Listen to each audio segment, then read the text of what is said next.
I have to tell you about one thing, the ashwagandha, because my main interest other than longevity is cognitive enhancement. Right. Is for a couple of reasons. I had the brain damage when I was younger, but also I have, naturally I'm an anxious person, and I always wanted to have the best kind of life. I know you have a similar kind of personality type, a little bit of anxiety like me. Yeah. Not too much, but the point is, so I'm very into that, and that's my hobby. I really study that stuff a lot.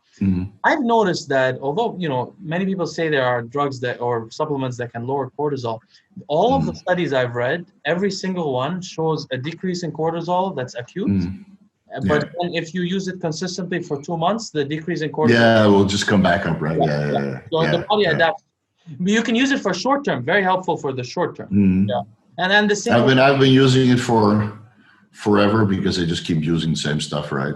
But I should take it out, see if I notice a difference.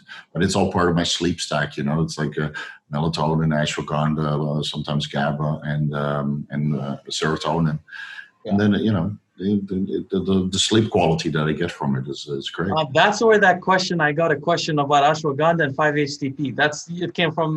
Yeah, this is the funny thing about the audience, right? They'll hear something on my channel and they go to your channel and verify it. Yeah. About this, huh? Yeah.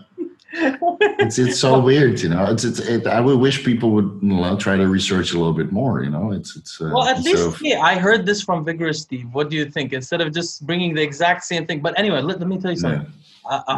I think it's still a lot of good reason to use it, although I'm very suspicious about the research in it, because all of the research done on ashwagandha is from India, which there's nothing wrong with that. But it's just usually there should be some diversity in where it's researched, and sometimes when when a herb is from one culture, they think a lot of it. So, for example, saffron, which is one of my favorite supplements at the moment from Iran, almost all the research is from Iran, but there's some Western stuff. But of course. But the ashwagandha clearly has other benefits, so I don't think there's a reason not to take it every night. There's I think all these little herbs, just like ashwagandha, citrus bergamot, astragalus or astragalus, however you want to pronounce it, fish oil, all these, you're just all around health supplements, ubiquinol, and you just take them.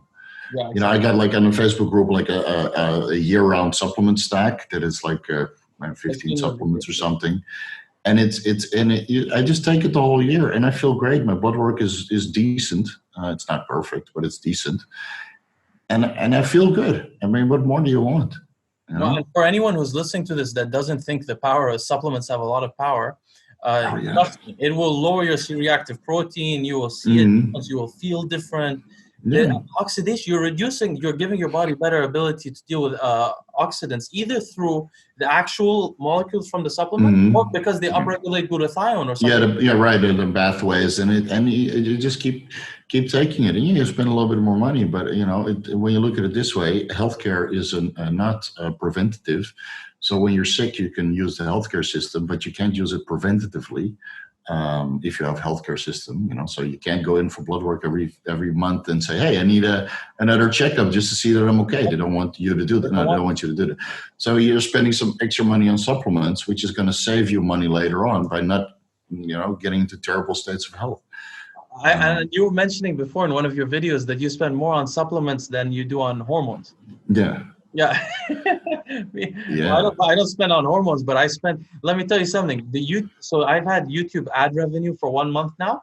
And this ad revenue does not cover my probiotic supplements. Me neither. Me neither. The ad revenue of YouTube is not that exciting, but it's just an extra thing. So it's maybe 1 bottle of citrus bergamot, Yeah. No, mine's a bit but it helps. But it's not like people don't realize I spend probably almost $200 a month just on probiotic supplements. $250 on all my supplements. This is on probiotics without the others. I take like. Why so much probiotics? Because I have Crohn's disease. Okay. So you need it. Yeah, you I need take it. a very advanced, the most complex. And I don't know much about them. Don't get me wrong, but nobody knows much about the microbiome. But I'm thinking. But hey, that's completely misunderstood, man. It took me 5 years just to fix my own microbiome after traveling for a year, and completely ruining it with street food.